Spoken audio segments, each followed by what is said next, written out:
Mwenyezi Mungu tupe amani katika nchi yetu ya Tanzania. Mjalie afya njema rais wetu wa Jamhuri ya Muungano wa Tanzania, na tunaombea uchaguzi mkuu uliopite salama ya Rabbi, na madiwani na wabunge wateule ya Rabbi, tunakuomba tujalie afya njema birahmatika ya arhamar rahimin. Wa sallallahu ala sayidina Muhammad wa ala alihi wa sahbihi wasallim. Alhamdulillah rabbil alamin. Assalamu alaykum wa rahmatullahi wa barakatuh. Wa alaykum salam wa rahmatullahi wa barakatuh. Leo tarehe 6 mwezi wa 10 mwaka 2025, na chukua fursa hii kwanza kuongea na vyombo vya habari kama ilivyo ada, tukiwa tupo katika kipindi cha uchaguzi, kusema mambo makuu matatu. La kwanza, kwa mapenzi ya Mungu, kwa sababu sisi sote ni binadamu na sisi sote ni waja wa Mwenyezi Mungu, na kesho tutaulizwa mbele ya Mwenyezi Mungu. Nataka nitamke neno hili kwa masikitiko makubwa sana, tena sana, mbele ya moyo wangu, nikiwa naongea kwa unyenyekevu, lakini pia kuwahasa na Watanzania wote, kipekee zaidi vyombo vyetu vya habari, mitandao ya kijamii. Kwa kweli nachukua fursa hii kuwahasa sana kwamba kama ilivyo ada, sasa hivi baada ya taaluma ya vyombo vya habari kuongezeka kwa 99% mpaka kufikia 100%, wallahi wa billahi, na watu kwa sababu hatupendani katika taifa hili, tunapendana kwenye sura, kindani ya mioyo tumebeba chuki na fitna, tuna hofu ya Mungu, inafikia hatua kuchafuliana majina. Kipekee mimi Sheikh Haruna nasikitika sana. Nilifanya presi ya kuwashukuru Watanzania wote kwenye ziara iliyofanyika makao makuu ya taasisi yetu, lakini katika kushukuru nilitoa onyo, karifio au onyo, kuonyesha kwamba hivi Tanzania ni nchi ya amani. Amani ni msingi wa taifa, na mimi kila siku nimekuwa nikihubiri neno amani kama ilivyo ada, na ndio kipaumbele changu cha kwanza kabisa kulisemea taifa langu juu ya misingi ya amani. Nilitoa onyo kwa kumuonya Mheshimiwa Humphrey Polepole kwa maneno alikuwa akiongea, yalikuwa stahiki kwenye jamii, na katika kauli zangu, lafudhi zangu, nilionyesha kumwambia, wewe ulikuwa ni miongoni mwa viongozi wakubwa wa chama, tena katibu wa kitengo cha idara ya habari, katibu wa itikadi na uenezi. Na nikamwambia, kwa nini mambo kama haya machafu usiyaseme ndani ya chama aliyakuwa ulikuwa ni mwanachama? Nasikitika kutoka moyoni, taarifa ilikuwa inaenda live, Watanzania wengi walikuwa wanafuatilia siku hiyo, wengi sana, na wengi walipongeza. Kukosoa ni sehemu ya binadamu, hakuna mwanadamu aliyokamilika, wako waliokosoa. Lakini inapita mwezi na nusu, mtu anakwenda kuedit vipande ya Rabbi, kwa mapenzi ya Allah, sijui anataka nini, sijui anatengeneza nini.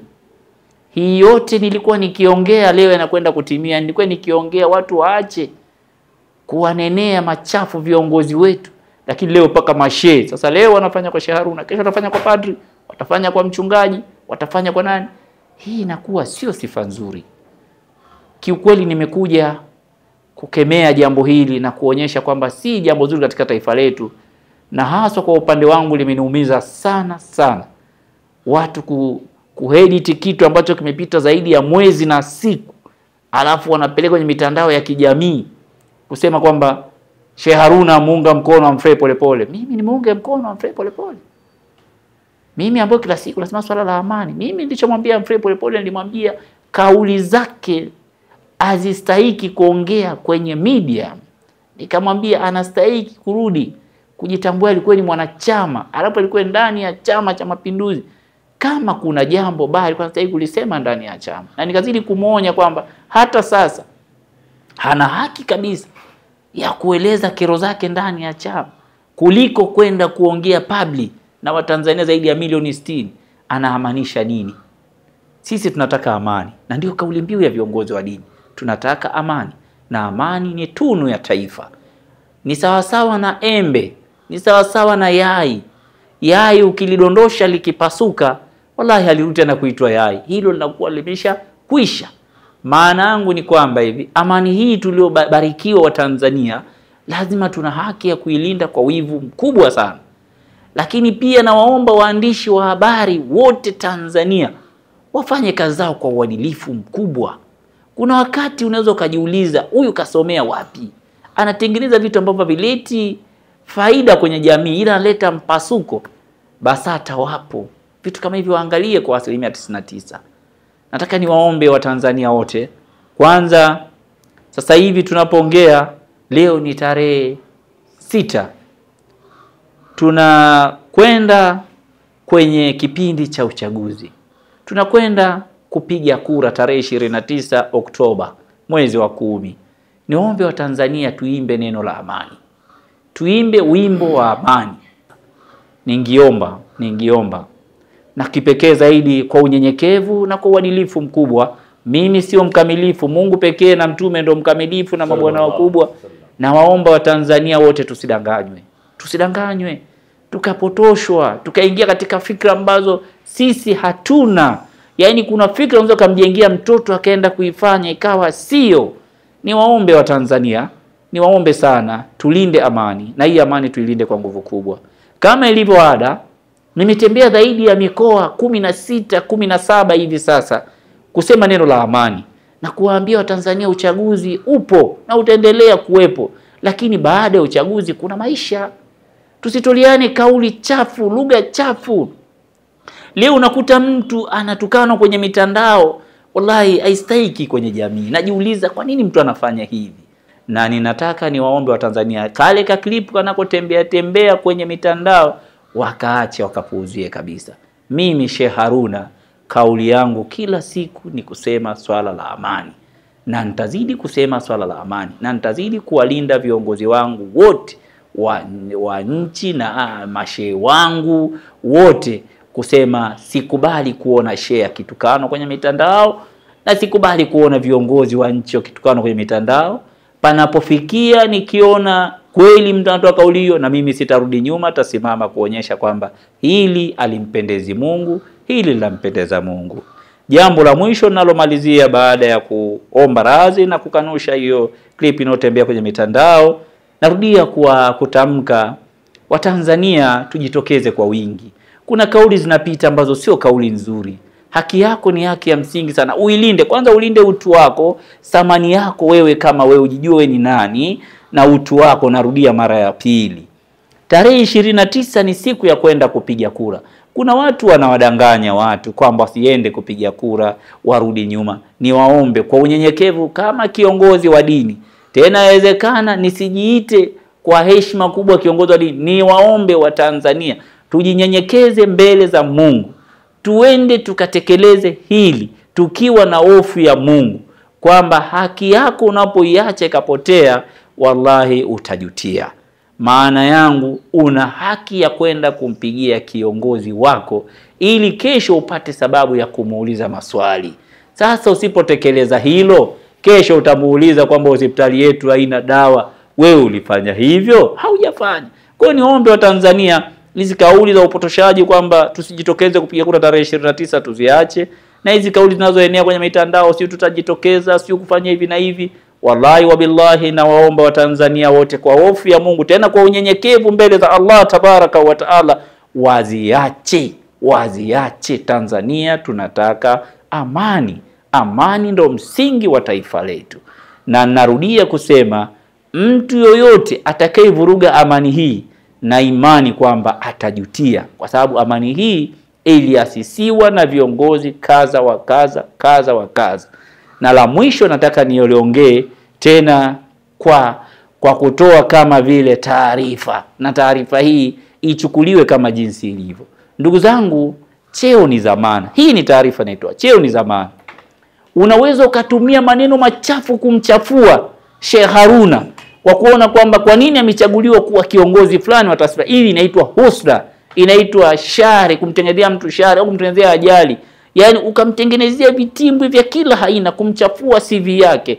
Lakini kama Mungu alipanga huyu kuwa ni kiongozi, atakuwa tu. Maana yangu ni waombe, niliongea na narudie kuongea leo kwamba dhamana ya uongozi utoka kwa Mungu. Hata kama mtu ni mbaya, kama Mungu alipanga huyu atakuwa kiongozi, atakuwa tu. Nyinyi itakuwa ni sehemu tu. Na hii nawaomba Watanzania wafahamu, hakuna mtu ambaye ana akili zaidi ya wenzake. Wote tunafanana, ila kila mtu ana daraja lake. Yaani kila mtu ana daraja lake. Baada ya kuyasema haya, ni washukuru Watanzania kwa kunielewa. Ni shukuru Watanzania kwa uadilifu kwamba watasimamia swala la amani. Ni shukuru Watanzania kwamba watajitokeza kwa wingi tarehe 29 kwenda kupiga kura. Ni shukuru kwamba Watanzania sasa hivi awadangani. Sisi kama viongozi wa dini, wajibu wetu ni kukemea, na tunapokemea tunatamka kauli hii. Hatuwezi kuunga maandamano mkono yoyote kwenye nchi hii, kwamba tunaomba Watanzania wayapuuze hayo kabisa. Lakini jambo la pili, watu waache kutoa kauli za matisho. Tanzania tunahitaji amani. Amani ndo msingi wa nchi yetu. Asante. Viongozi wa dini na mila na desturi ya utamaduni mzuri wa Watanzania, tunapinga vikali mazingira hatarishi. Nikimaanisha bila kupepesa macho, huwa haturidhii maandamano yanayopelekea kuondosha amani au yanayoashiria kuondosha amani kwa jamii ambayo leo hatujazoea kusikia mitutu ikilia. Ibada zetu twazifanya kwa amani kutokana na kura yenye thamani, lakini pia iwe ni mashuleni, walimu wana kazi nzuri, wanafunzi wanapokwenda kupokea elimu katika hali ya utulivu pakiwepo na amani. Ama elimu hii ya walimu wanaitoa imepelekea kupata madaktari, ndani ya hospitali tunakuta kuna amani. Na nchi ikiwa na utulivu namna hii, baada ya uchaguzi kama alivyosema msemaji wa kwanza, kuna maisha baada ya uchaguzi. Tunategemea miundombinu tunaisemea kama vile barabara na kadhalika. Ukijitokeza mwananchi mzalendo wa kweli wa taifa hili kupiga kura, ukatuletea kiongozi sahihi, utakuwa umeitendea haki amani ya taifa. Kwa majina yangu mimi naitwa Khalifa Shaaban bin Maulid. Ni mwenyekiti wa mkoa huu wa Arusha katika taasisi ya Tariqati al-Qadiriyya Ar-Raziqiyya Al-Jailaniyya.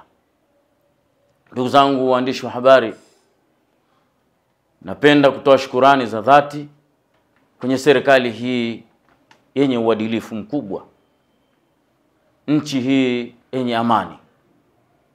Nitoe shukurani kwa viongozi wa dini mbalimbali, hususan mashekhe, na kuombea dua viongozi wa dini. Mungu awape afya, Mungu awape neema, Mungu awape hikima kwa ajili ya kuwaongoza Waislamu na wale wasiokuwa Waislamu. Na pia vile vile nitoe shukurani za dhati katika kitengo cha habari ambazo zinafuatilia shughuli zote za uchaguzi au shughuli zote za shughuli ambazo zinaendelea katika nchi hii. Mimi niseme kwamba niwashukuru viongozi wa serikali. Mwenyezi Mungu ajalie afya, na niombee shughuli za uchaguzi ziwe na amani. Na niombe Watanzania wenzangu, tutunze amani yetu, tulinde amani yetu, tulinde nchi yetu, na kuombea viongozi walioko madarakani. Nitaiombea dua nchi yangu. La pili, nitamuombea Rais wa Jamhuri ya Muungano wa Tanzania dua, pamoja na wasaidizi wake wote ambao wako madarakani na wale ambao wanaingia katika kugombea uchaguzi mkuu. Ndugu zangu waandishi wa habari, mimi leo sina mengi zaidi ya kuzungumza. Zaidi nataka niombe dua kwa ajili tu ya kuombea nchi yangu amani, Tanzania na Tanzania visiwani. Mwenyezi Mungu atukubalie dua yetu. Mwenyezi Mungu atuepushe na kila shari. Na alinde mipaka yetu. Na iombee viongozi wa dini awape afya njema. Dini zote. Mwenyezi Mungu ajalie kheri. Na vyombo vya ulinzi na usalama viwe na subira na viwe na nguvu. Mwenyezi Mungu ajalie kheri. Avipe hikima kwa ajili ya kushikilia nchi hii, kuweza kuilinda amani kwa ajili ya Watanzania waweze kufanya shughuli zao kwa usalama. Al-Fatiha. Bismillahirrahmanirrahim. Alhamdulillahi rabbil alamin, arrahmanir rahim, maliki yawmiddin. Iyyaka na'budu wa iyyaka nasta'in. Ihdinas siratal mustaqim. Siratal ladzina an'amta alaihim ghairil maghdubi alaihim waladdallin. Amin. Bismillahirrahmanir rahim. Alhamdulillahi rabbil alamin. Wassalatu wassalamu ala rasulillahi sallallahu alayhi wasallam. Allahumma rabbana sitira wassalamata wal afitin alayna wa ala ibadika wal hujaji wal ghuzati wal musafirin fi bahri wa bahri min ummati Muhammad ajma'ina. Allahumma rabbana atina fid dunya hasana wa fil akhirati hasana wa qina adhaban nar wa adhab fitna wa adhab fitna wa adhab fitna wa adhab sharri waruzquna nadhara ilayhi wajhal karim. Ewe Mwenyezi Mungu Mola wetu wa haki, uliumba mbingu na ardhi na viumbe wako ya Rabbi, tunakuomba tujalie kila la kheri. Hii ni Arusha Kondo Hotel, hoteli ya kisasa iliyopo Kaloleni katikati ya jiji la Arusha. Muonekano wake ni wa meli iliyobeba kila kitu. Namba 1, kuna maduka ya biashara. Namba 2, ofisi za taasisi mbalimbali. Namba 3, ndo hoteli yenyewe sasa. Hapa utahudumiwa na wahudumu nadhifu wenye taaluma na kazi yao. Kwa ajili ya usalama, milango yote inafunguliwa kwa kadi maalum zinazotumia umeme.